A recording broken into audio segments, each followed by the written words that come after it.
음악의 의미와 대상의 문제에 대해서 공부해 보도록 합시다. 1문단 애국가의 가사에서 동해물과 백두산은 실제 지리적 대상을 지시하지만 그 가사를 얹은 음표 자체는 무엇을 지시하는 기호일까? 자, 음악은 기호일까? 라고 의문을 제시했네요. 이에 대해 스트라빈스키는 음악이란 본성상 어떤 것도 표현할 능력이 없다. 스트라빈스키는 음악이란 본성상 어떤 것도 표현할 능력이 없다라고 주장하며 음악을 어떤 의미 차원도 가지지 않은 자생적 현상으로 보았다. 자, 그러니까 스트라빈스키는 음악은 의미가 없다라고 주장한 거죠. 이와 달리 대립항이 나왔어요. 어떤 음악 이론가들은 음악은 무엇인가를 말하는 것이며 우리는 그러한 의미를 찾을 수 있다라는 전제하에 음악은 의미가 있다고 말하네요. 음악이 비음악적인 지시 대상, 즉 외부 세계 실체를 반영한다고 보았다라고 했으니까 자, 1문단에서 화제가 뭐예요? 음악은 어떤 의미를 가지고 있다, 없다. 이 두 대립항이 나왔으니까 이 두 대립항에 대한 견해가 나올 수 있음을 추측할 수 있겠어요. 다음 2문단. 자, 해트는 음악의 구조를 기호로 음악의 구조가 지시하는 대상을 문화적 단위로 설정했다. 자, 그러면 문화적 단위로 설정했다고 보니까 1문단에서 말한 외부 세계의 실체를 반영하는 의미를 가진 음악이라는 것과 상응하네요. 이렇게 연결해서 생각해 볼 수 있었으면 좋겠습니다. 그러면서 자, 해트는 음악의 구조를 기호로 보고 음악의 구조가 지시하는 대상을 문화적 단위로 설정했다. 즉, 음악은 어떤 의미를 찾을 수 있다. 혹은 외부 세계의 실체를 반영한다고 보았네요. 이들 간의 상호 관계를 유표적 대립의 관계로 보았다. 무엇의 관계를 무엇과 무엇? 구조와 의미를 지시하는 문화적 단위를 유표적 대립의 관계, 대립의 상관계라고 보았다. 그러면서 음악이 기호로서 대상과 관계를 맺는 방식에 대해서 설명하였다. 자, 그러면 유표적 대립의 상관계는 음악이 기호로서 대상과의 관계를 맺는 방식이다. 라고 본 거죠. 인간의 모든 구분은 대립관계를 포함하며 이때의 대립관계들은 근본적으로 비대칭적이다. 라는 전제에 기반한 유표성 이론에 따르면 자, 그러면 유표성 이론이 뭐인 거죠? 모든 구분이 대립관계를 가지고 있으면서 이때 대립관계들은 비대칭적이다. 그래서 유표성은 비대칭적인 관계라고 해석할 수 있겠어요. 그 이론에 따르면 대립관계에서 한 편은 좀 더 섬세하고 특정한 방식으로 제한되지만 다른 한 편은 좀 더 일반적이고 추상적인 것으로 이해된다. 가령 이 대립관계에서 한쪽은 섬세하고 한쪽은 일반적이다. 그리고 추상적이다. 요거 확인하셨네요. 그럼 요것에 대한 예를 들겠네요. 뭐라고요? 대립관계를 갖는 게 유표성인데요. 이 유표성은 비대칭적이에요. 왜 비대칭적이냐? 한쪽은 섬세하고 특정한 방식을 취하고 한쪽은 일반적이고 추상적인 방식을 취하기 때문이래요. 그것을 예로 들어 설명하면 단조 대 장조로 설명할 수 있대요. 단조 대 장조와 같이 대립관계에 놓인 음악적 양식 중 단조는 비극적이라는 의미와 일관되게 연합되어 상당히 한정적인 뜻을 갖는다. 그러면 상당히 한정적이라고 하였으니까 바로 특정한 방식이 되겠네요. 반대 장조는 자, 단조가 특정한 방식 비극적. 그에 반해 장조는 비극적의 반대인 희극적을 제시하는데 그치지 않고 영웅적 전원적 등과 같이 비극적이지 않은 모든 것들을 포괄하는 훨씬 더 넓은 뜻을 가지며 심지어 비극적인 것을 표현할 때마저 사용된다. 그러니까 장조는 어디에 해당된다? 일반적이고 추상적인 방식에 해당된다와 연결할 수 있겠어요. 이런 의미에서 단조는 장조와의 대립관계, 아까 위에서는 대립관계를 대칭관계라고 했어요. 연결하면 되겠어요. 를 전제로 비극성, 슬픔, 우울함 등의 정조, 감정을 의미하는 기호로서 유표성을 띠게 되고 단조 대 장조와 같은 대립관계에 있는 음악적 구조나 양식은 슬픔 대 행복과 같이 대립관계로 규정된 문화적 단위의 상관관계에 놓이면서 음악이 동일한 문화권 내에서 안정적이고 일관적인 의미를 유지한다 하는데 기여한다는 것이다. 누구의 견해? 해튼의 견해. 자, 여기까지 정리해 볼 때, 자, 음악은 첫 문단에서 외부 세계 실체를 반영하는지 단순한 기호일지에 대해서 물었고요. 이에 대해서 해튼은 뭐라고 답했어요? 외부 세계 실체를 반영하는, 즉 의미를 가진 것이 음악이다 라고 말하면서 해튼은 유표성을 띠고 있다. 음악은 그 유표성은 비대칭적인 성격을 띠고 있는 것인데 그 비대칭적인 성격은 단조와 장조의 예를 들어서 설명했다. 단조는 비극적인 면을 표현하는 것으로서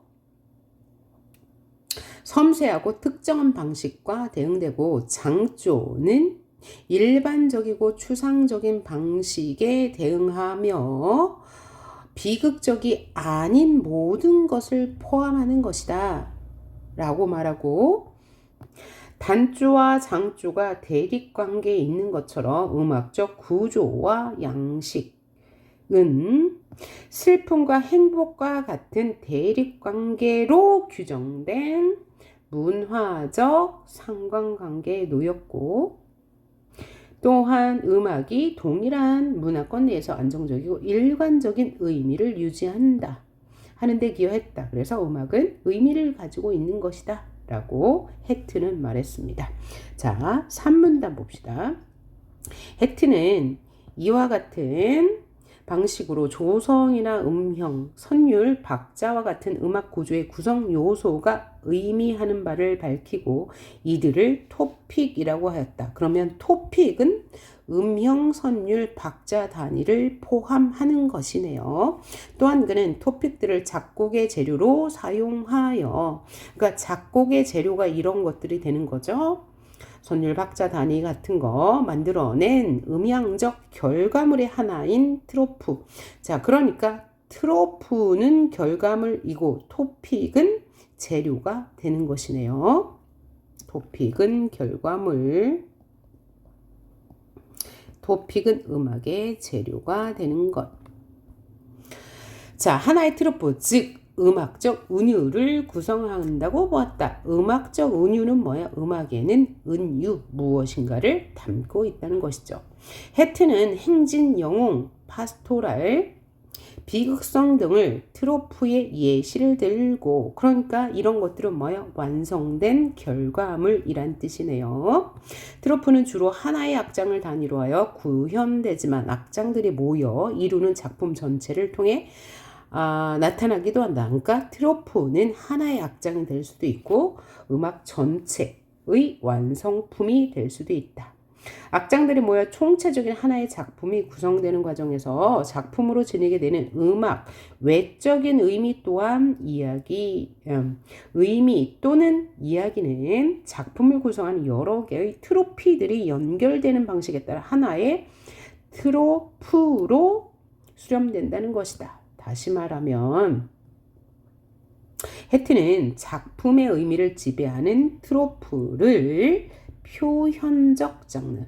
자, 트로프는 뭐야? 완성된 작품이라고 했어요. 이것을 표현적 장르라고 했대요.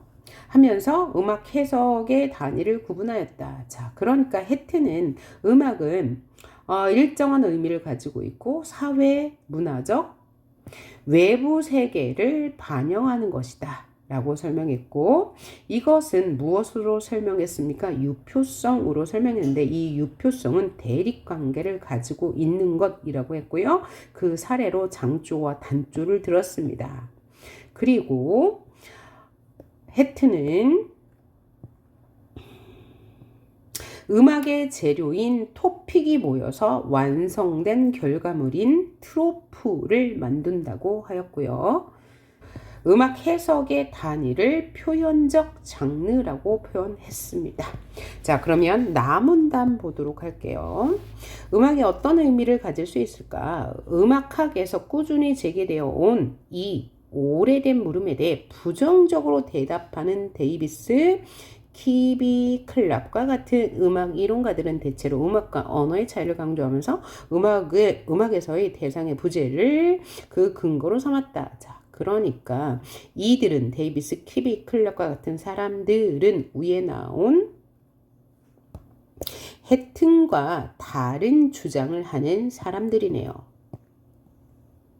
해튼은 음악이 어떤 의미를 가지고 있다고 보았는데 데이비스 키비 클락은 그렇지 않다고 보았어. 무엇을 근거로요? 언어와 음악의 차이점을 근거로요. 어떤 단어의 의미를 번역한다는 것은 의미론적 내용의 맥락으로 이루어진 상징 체계 안에서 그 단어의 위치를 고려한다는 것인데, 이에 반해 음악은 이를 번역해줄 상징 체계에 의존하지 않고 홀로 고립되어 있다. 즉, 상징 체계를 드러내지 않는다. 따라서 음악은 의미가 없다라고 말하고 있어요. 따라서 음악은 가령 누구의 예, 데이비스, 키미, 클럽과 같은 사람들의 예요. 관용과 같은 개념적인 감정을 표현할 수 없다. 음악은 관용에 관련된 메시지를 전달할 수 있는 최소한의 여건도 갖지 못했다. 왜? 상징 체계를 드러내지 않기 때문에. 그것을 지시할 능력이 없기 때문이다. 즉 상징 체계가 없기 때문이다. 자, 이 문단. 음악에서 이러한 대상의 부재 혹은 지시 능력의 결여는 음악교의 성립 가능성에 대한 반론의 근거를 이룬다. 다시 말하면 데이비스, 키미, 클락과 같은 사람들은 음악은 상징 체계가 없다고 말했는데요. 이것을 기호학의 성립 가능성을 배제한 것이다. 다시 말해서 기호학의 성립 가능성에 대한 반론의 근거다 라고 말했어요. 음악이 기호가 되려면 그 자신과는 다른 어떤 것, 즉 대상이 이미 존재해야 하는데 그 대상이 없다는 거죠. 음악은 수로의 방식으로 어떤 것을 묘사하지 못해. 그러니까 언어로 표현하지 못해. 따라서 해석의 근거를 제공하는 의미론 차원이 부재한다. 자, 기호가 없기 때문에 언어로 표현하지 못하고, 따라서 의미론이 부재한다는 거죠. 즉 음악에서 의미론이 부정되는 까닭은 언어와 달리 음악의 구조 혹은 구성 요소는 어떤 구체적인 대상을 제시하거나 의미할 수 없다고 간주되기 때문이다. 자, 3문단. 그렇지만 이러한 비판들에도 불구하고 어떤 청자들은 여전히 음악에서 어떤 정서나 의미, 심지어 이야기를 듣곤 하는데, 클락은 이처럼 구체적인 대상을 가리키지 못하는 음악의 경우 그러한 내용을 듣는 것은 음악의 의미작용이 아니라 단지 청자의 연상에 의한 불안정한 연결이라고 간주한다. 계속 음악은 의미를 담고 있지 않다는 사람들의 견해예요. 키비 역시 그것은 음악에 의해 매개된 것이 아니라 청자가 그럴듯한 이야기를 만들어서 음악 안에 주입하는 것, 다시 말해 청자의 사적인 상상이다. 자유로운 연상이다. 같은 말. 이러한 허구적 청치는 뭐예요? 스스로 의미를 부여하는 것이죠. 청자가 그것은 우발적이며 독단적이라고 역설한다, 강조한다. 자, 데이비스는 음악 작품이 이야기를 묘사한다고 가정하는 것이 청자가 그 작품을 이해하는데 도움을 줄 것이라는 생각은 합리적이라고 단언한다. 그러니까 여기서 말한 데이비스나 클락 또 한 사람 키비는 음악이 어떤 기호가 없기 때문에 의미를 전달하지 못한다는 내용을 다시 계속 이야기하고 있어요. 자, 그러한 상호 연결이 음악 청취에 해로운 것은 아니라고 하더라도 음악에 대한 적절한 이해와는 무관한 것임을 강조했다. 자, 그래서 청자가 상상하면서 의미를 부여하는 것이 나쁘지는 않아. 그렇지만 음악에 대한 이해와는 거리가 멀다라고 말했어요. 다음 문단, 4문단. 요컨대 요약해 보자면 음악이 의미작용을 하기 위해서는 음악이 가리키고 있는 구체적인 대상이 무엇인가를 제시해야만 하는데 언어와 달리 상징체계의 맥락이 없는 음악은 그 자신이 아닌 다른 대상을 구체적으로 지시할 수 없고 그러한 대상과의 연계는 단지 청자의 우발적이고 사적인 연상일 뿐이라는 것이 이들 회의론자들이 주장하는 이론의 유지이다. 그래서 음악이 의미를 가지고 있다는 해튼과 달리 그죠? 제시문 나에서는 음악은 의미를 가지고 있지 않다는 회의론자들의 입장을 밝힌 것이었네요. 자, 그러면 문제로 바로 들어가 보도록 할게요. 문제 1번. 가와 나의 중심 주장이 공통적으로 동의할 수 있는 전제로 가장 적절한 것은? 자, 그러면 가에서는 해튼이 뭐라고 했죠? 음악은 일정한 의미를 가지고 있다. 그것은 유표성으로 대표되는데 유표성이란 대립관계를 포함한 것이다. 이 대립관계를 이해하기 위해서 장조와 단조의 예를 들어서 설명했다. 자, 그리고 이것은 안정적이고 일관적인 의미를 가지고 있다고 말했죠. 그래서 음악은 의미를 가지고 있다고 말한 해튼의 주장이었죠. 그리고 해튼은 토픽이라는 재료를 사용해서 음악은 트로프라는 완성된 작품을 만든다라고 했고요. 제시문 나에서는 음악이 의미를 가지고 있다는 것에 대해서 회의적인 입장을 보인 데이비스, 키비, 클락과 같은 입장들에 대한 설명이었어요. 둘의 공통점은 뭡니까? 그러면 그걸 물어보는 거죠. 공통점을 찾는다면 무엇을 전제로 한 것인가? 자, 그러면 선지 1번 봅시다.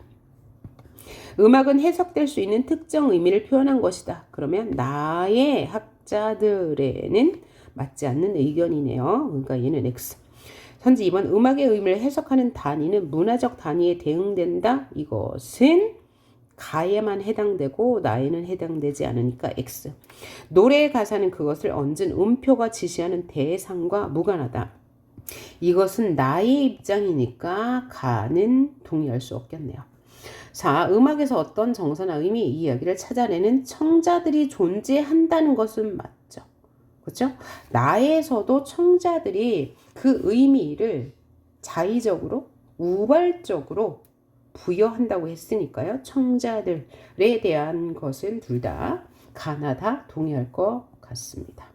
음악의 의미작용은 그 의미가 지시하는 대상과 별개의 것으로 인식된다. 자, 음악의 의미작용에 대해서 가와 나는 상반된 입장을 보이니까 얘는 틀린 말. 자, 2번으로 가봅시다. 가를 바탕으로 보기를 이해한 내용으로 적절하지 않은 거. 자, 보기를 봅시다. 해트는 베토벤의 피아노 소나타, 조조조 등의 전체 악장이 하나의 파스토랄이라는 의미를 구성한다고 보고 그 근거를 다음과 같이 설명한다.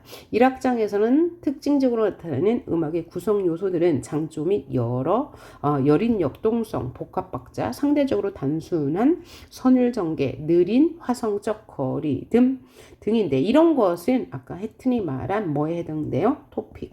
그죠? 이런 토픽들이 있는데 이 토픽들이 모여서 트로프, 즉 완성된 작품을 만든다 했죠. 그리고 해트는 음악은 대칭성을 가지고 있다고 했죠. 그것을 유표성이라고 했어요. 음악의 유표성. 유표성은 대칭성을 가진다는 거죠. 이들 중 장조와 단순함, 느림 등은 목가적, 전원적 분위기를 나타내는 파스토랄의 특징적 요소이다. 파스토랄은 어떤 이 음악 작품인가 봐요. 이에 반해 이 악장은 이 악장은 강렬한 F장초의 조성, 특정 음을 강조하기 위해 길게 지속되는 페달, 당당하고 힘찬 박자로 인해 군대의 행진곡과 같은 느낌을 준다. 이어지는 3, 4악장에서는 각각의 비극성과 초월이라는 의미에 상응하는 구성 요소들이 제시되는데 이들은 대립관계에 놓인 1악장과 2악장 중 1악장의 분위기에 맞물려 돌아가면서 전체 4악장의 베토벤 소나타는 파스토랄, 행진, 비극성, 초월이라는 이야기 구성으로 이루어진 파스토랄의 면모를 완성한다. 자, 그럼 이 보기를 한번 정리해 보자면 1악장은 특징적인 것이 있고 2악장도 특징적인 것이 있는데 이들은 대립관계를 이루고요. 3, 4악장에서는 각각 비극성과 초월이라는 의미에 상응해. 그러면 1악장은 비극성이겠네요. 그리고 2악장은 초월이 되겠어요. 자, 초월이라는 의미에 상응하는 구성 요소들로 이루어지면서 1악장의 분위기와 맞물려 돌아간대. 그러니까 1악장이 강조되는 거네요. 비극성이. 전체 4악장의 베토벤 소나타는 이러한 파스토랄, 행진, 비극성, 초월이라는 이야기 구성으로 이루어진 파스토랄의 면모를 완성하였대. 자, 그러면 선지를 판단해 봅시다. 적절하지 않은 것을 골라보는 거예요.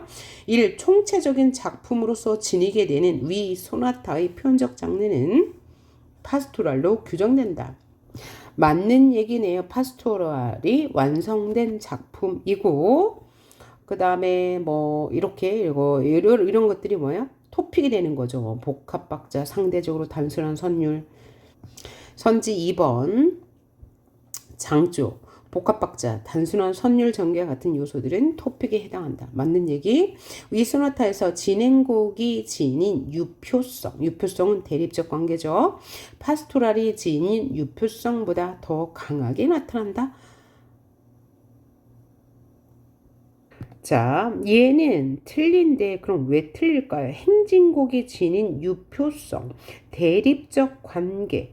대립성은 자, 행진곡은 2악장에서 나타난다고 그랬죠. 그럼 이것은 무엇과 대립을 이루어요? 1악장과 대비를 이루는 거죠. 그리고 이것은 파스토랄이 지닌 유표성보다 강하게 나타날 수가 없죠. 왜냐하면 파스토랄은 전체 완성된 작품이고요. 자, 그러니까 이 완성된 작품이 나머지를 포함하는 거니까 파스토랄 완성된 작품의 유표성이 더 당연히 강할 거고 그 다음에 지문에서 말하기를 각각의 악장들도 유표성을 지닌다고 했는데 자 여기 이어지는 3, 4악장에서는 1악장의 분위기에 더 맞물려 들어간다고 했으니까 당연히 파스토랄이 유표성이 더 강한 것이라고 볼 수 있고요. 네, 그러니까 파스토랄의 범위 안에 행진곡이 들어가는 거니까요. 행진곡이 들어가고 큰 범주가 바로 파스토랄이 되는 거니까 유표성은 당연히 파스토랄이 클 것이고 하나 더 전체 파스토랄에서 1악장과 2악장 중에 1악장 분위기가 더 강하다고 했으므로 2악장인 행진곡이 유표성을 덜 갖겠죠. 전체 파스토랄에서요. 선지 4번 이 소나타 전체 작품의 의미는 4개의 트로프가 연결된 방식. 자, 4개의 트로프 있네요. 파스토랄, 행진, 비극성, 초월. 그죠? 요로. 그러니까 이 각각도 트로프 완성된 작품이라고 했고요. 요것을 완전히 다 모아놓은 것도 트로프라고 했으니까 맞는 말.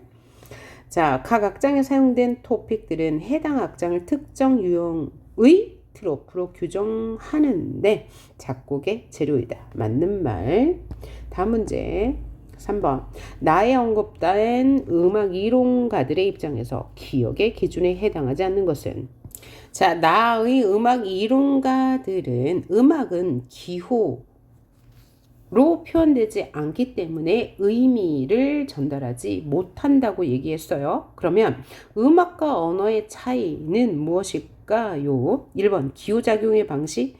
얘가 틀렸네요. 음악은 기호가 없다고 했으니까 얘는 틀린 거고요. 지시 능력의 유무, 나머지 지시 대상의 유무, 상징체계와의 관계, 의미론적 차원의 유무. 요거는 있다고 지문에서 확인할 수 있죠. 낮음은 전체에서 말하고 있습니다. 다음 문제 4번. 가나를 바탕으로 보기에 A를 평가한 내용으로 가장 적절한 것은? 자, A. 어떤 언어적 표현이 가리키는 바가 무엇인지 알기 위해서는 화자와 공유할 수 있는 청자의 부수적인 혹은 맥락적 경험이 존재해야 한다. 그렇지 않다면 언어의 경우라 하더라도 그 대상에 대한 지시나 의미는 언제나 불확정하다. 이 문장을 설명해 보자면 언어적 표현은 화자와 청자가 경험한 것이 존재해야만 가능하다.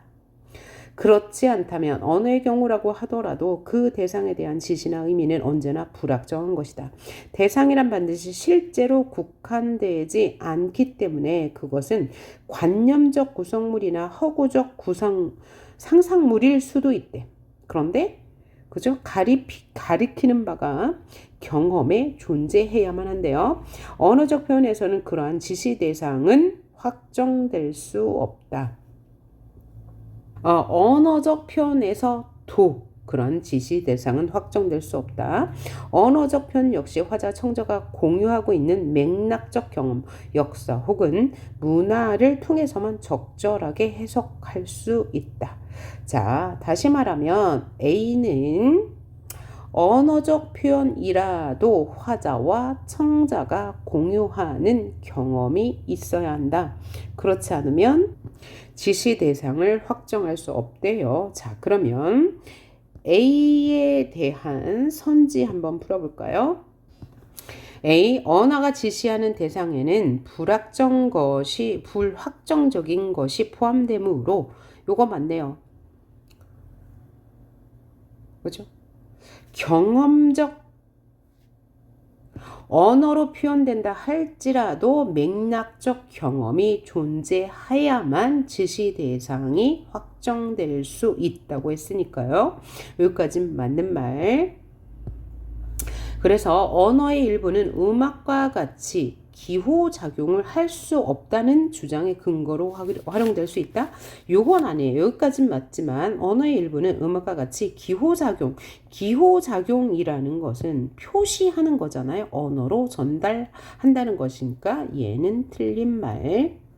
자, A. 관념적 구성물이 언어가 가리키는 대상에 포함될 수 있음을 밝혔죠. 밝혔나요? 관념적 구성물이 언어적 대상에 포함될 수 있는데 그것은 뭐야? 화자와 청자가 공유하는 것이어야만 한다고 했으니까 반은 맞는 말이고요. 음악을 어떤 의미 차원도 가지지 않은 자생적 기호 현상으로 본 스트라빈스키의 견해와 유사하다. 자, 뒤에 나오는 말 자체는 맞는데요. 앞에 있는 말과 연결했을 때 모순적이네요. 자, 관념적 구성물이 언어가 가리키는 대상에 포함될 수 없다면 스트라빈스키의 견해와 유사하겠죠. 자, 다음 선지 3번을 풀기 위해서 B를 읽어봐야 하겠네요. B 읽어봅시다. 자, 음악을 들을 때 청취자가 떠올리는 관념이나 정서는 음악이라는 기호가 산출한 효과이다. 자, 그것은 개인의 심리적인 차원이 아니라 기호작용의 논리적 측면의 결과이다. 또한 이들 관념이나 정서는 단순히 개인적이고 주관적인 것이 아니라 청취자가 자신의 습관과 경험에 비추어 유의미한 것들을 선택한 것이며 그것들은 공동체의 관계 속에서 형성된 공통의 경험과 맥락을 반영한다. 이것은 누구의 견해와 일치합니까? 바로 해튼의 견해와 일치하네요. 그럼 3번 선지 봅시다. B. 음악을 들을 때 청취자가 떠올리는 관념이나 정서가 기호작용의 논리적 측면의 결과임을 밝혔다는 점에서 음악 해석의 단위를 구분한 해튼의 주장에 대한 반론으로 작용할 수 있다. 반론이 아니고 해튼의 주장과 일치하죠. 4번 청취자가 떠올린 관념이나 정서를 기호가 산출한 효과로 보았다는 점에서 이들이 청자의 사적인 상상이며 이러한 허구적 청취는 우발적이고 독단적이라는 키비의 주장에 대한 반론 맞네요. 키비와 해튼은 반대 입장이었으니까요. 선지 5번 음악을 들을 때 청자가 떠올리는 관념이나 정서는 공동체의 문화적 차원의 것이라는 점에서 해튼의 주장 음악적 구조나 양식이 지니는 유표적 가치를 내세운 해튼의 주장에 대한 반론이 아니고 해튼의 주장이죠. 자, 그래서 답은 4번이 될 거고요. 지금까지 수고하셨습니다.